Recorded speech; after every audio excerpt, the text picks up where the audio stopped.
Hey guys, I'm going to be live later over on MichelleAfterDark to talk about Brian Koberger. But in this video, we're talking about a missing man from Nova Scotia in Canada. 34-year-old Justin MacDonald has been missing since July the 7th of last year, 2024. He's believed to have been murdered, but where on earth is Justin? His family need him home. His family need the closure to know that he can be laid to rest with dignity. 3 men have been charged in the disappearance of Justin MacDonald. It doesn't appear that they're talking. Let's talk about it.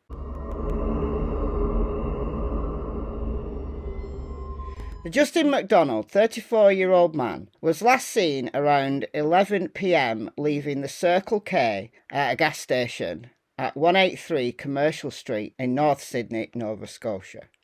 So let's just have a look at the map here, and this is Commercial Street. So there's the gas station.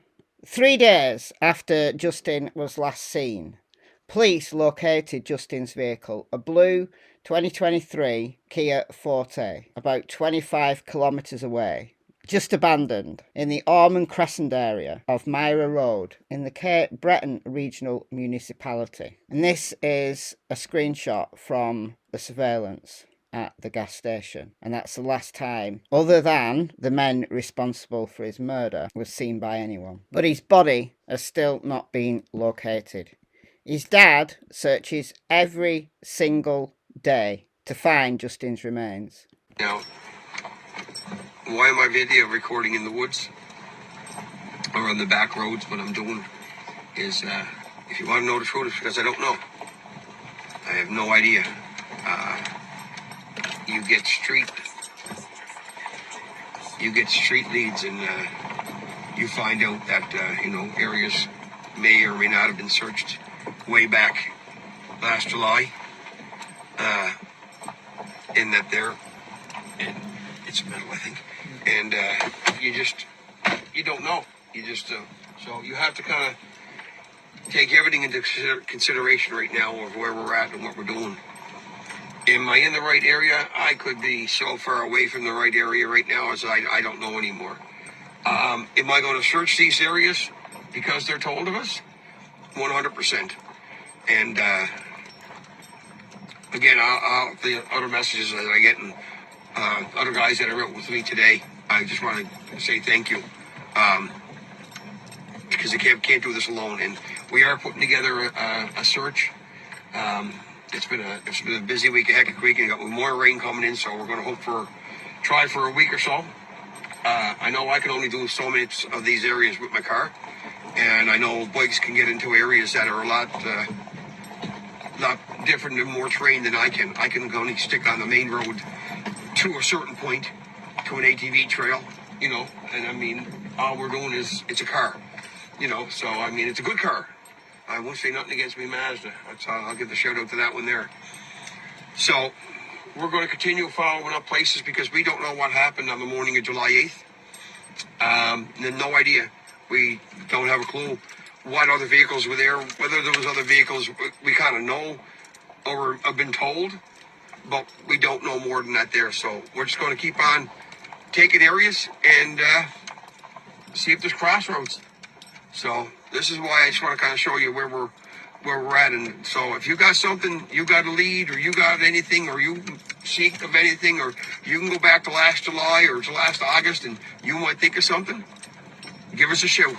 I mean, because we don't know where we're going, what we're doing, or what we're going to search. But I tell you, I promise you, we're going to look. So anyways, with that, I just got to give an idea of some of these areas that we're going on. And I promise Justin that I'm not going to quit. And I'm not going to quit. I'm going to keep on doing what I got to do to find our son. Absolutely heartbreaking. At the time, last July, cops did search. There was drones, dog teams, all of it was thrown at the search for Justin. But no news came until last December, when a man was charged with manslaughter. Listen to this short news piece here. For more than 5 months, the family of Justin MacDonald has been searching for their son's whereabouts. Today, they finally received some answers. emotionally drained and mostly good that because we finally got some news of what's been going on and that there's finally somebody charged. Last month, Cape Breton Regional Police labeled the case a homicide. Now they've charged 38-year-old Mitchell George McPhee with manslaughter in MacDonald's disappearance. He is in custody and is due in court on Monday. I don't have a clue who he is. I don't even know what he looks like. I've never met him before, so I know nothing about this person. We need closure for our family, so it's our first step in getting that closure. MacDonald was last seen at a gas station in North Sydney last July. His car was found about 25 kilometers away in a rural part of CBRM, but his body has not been found. MacDonald's mother, Peggy, says she's confident police will get to the bottom of it, but says not knowing where her son is taking a toll. The family has posted pictures under an overpass in Balls Creek where they believe something happened. It is known to us that this is the last place Justin was alive. We did reach out to police today for an on-camera interview, but they say their investigation is continuing and no additional details can be released while further charges and arrests are pending. Now, police did speak out in January, and this news piece gives a little bit of that press conference. I ask that if there's anyone in the public who has any information in relation to this matter, please come forward. For the first time, Chief Robert Walsh spoke publicly about Justin MacDonald, who police believe was murdered. This was not a random act of violence. This was an isolated incident involving individuals who were connected to one another. Police say they have searched more than 50 locations in the CBRM using drones and canine units and have interviewed hundreds of people, but still they don't have what they're looking for. We have not yet recovered Justin's body. And so we are committed that we will continue this investigation until we do. Police have charged one person with manslaughter and robbery. Two other men have also been charged with second-degree murder, robbery, and assault. Police say their investigation is continuing and more people may face charges. The robbery and the homicide investigation are connected. Inspector Joe Farrell wouldn't say how the two incidents are connected, but that a firearm was involved, and that it didn't take long for police to roll MacDonald's disappearance as a homicide. It was very early on that we received information that it was considered a homicide, and throughout the investigation, we just took the time, provided follow-up interviews, and accumulated evidence to prove those charges. MacDonald has been missing since July. For his family, the toll of not knowing where Justin is has been hard. You got kids? Yeah. Did you ever take them to a shopping center and all of a sudden they get lost in the clothes for 5 minutes and you don't know when the panic comes in? Well, keep that feeling, keep that in your body, and it doesn't go away.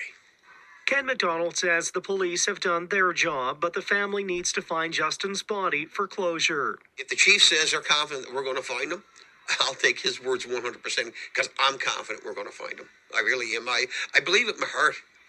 You know, I believe it, and he has to be found.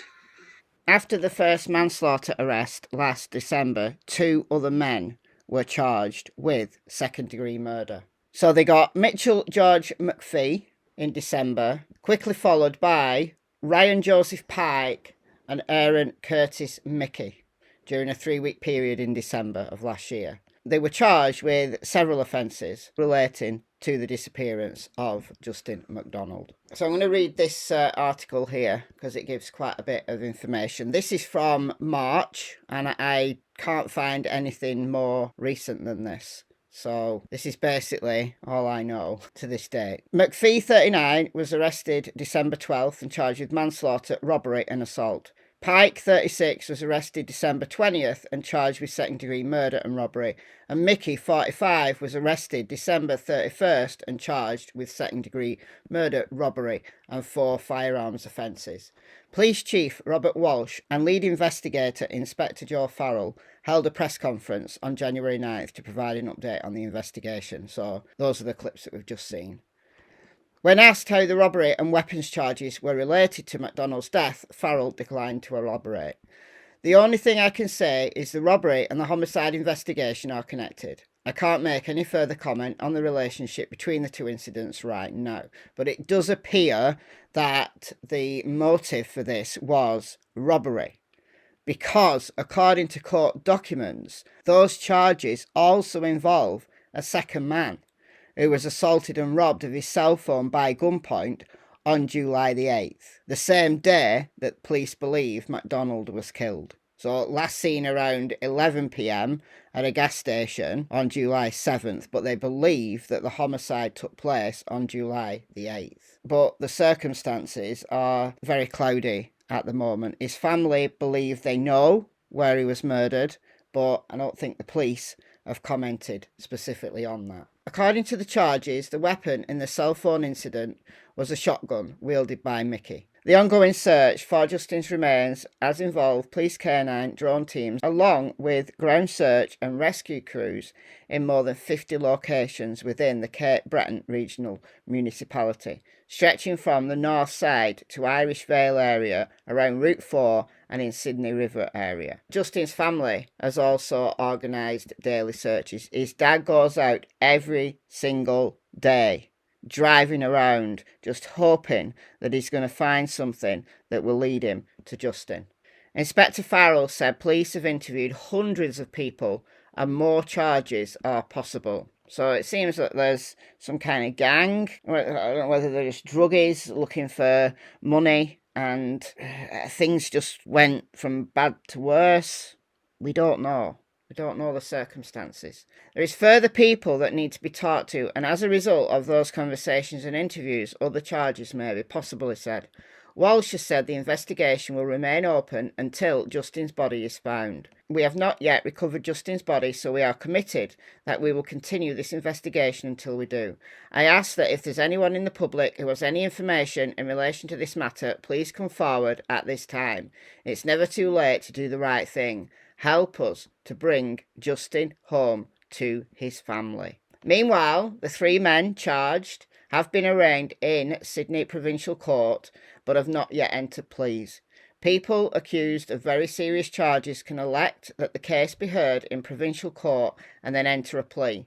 The accused can also choose to have that case heard in Supreme Court, which often leads to a preliminary hearing. Mickey is expected to appear in Provincial Court on March 11th, McPhee on March the 20th, and Pike has a focus hearing scheduled for April 15th, with a preliminary tentatively scheduled for May 6th and 8th. So I assume that justice is going to take its course very slowly. Meanwhile, Ken MacDonald, Justin's dad, continues to update daily, going out every single day. Day 282, 283, and onward. So if you have any information at all that could assist the police in this investigation, please come forward. It's never too late. Justin's 5'9", 240 pounds, with sandy, kind of dirty blonde hair and blue eyes. Anyone with information about his whereabouts is asked to contact the Cape Breton Regional Police Service at 902 563 5151 or Crime Stoppers, which you can ring anonymously at 902 720 5719. Let's bring Justin home to his family. They deserve it, and Justin deserves it. Let me know your thoughts in the comments, and I'll see you in the next video. Bye, guys.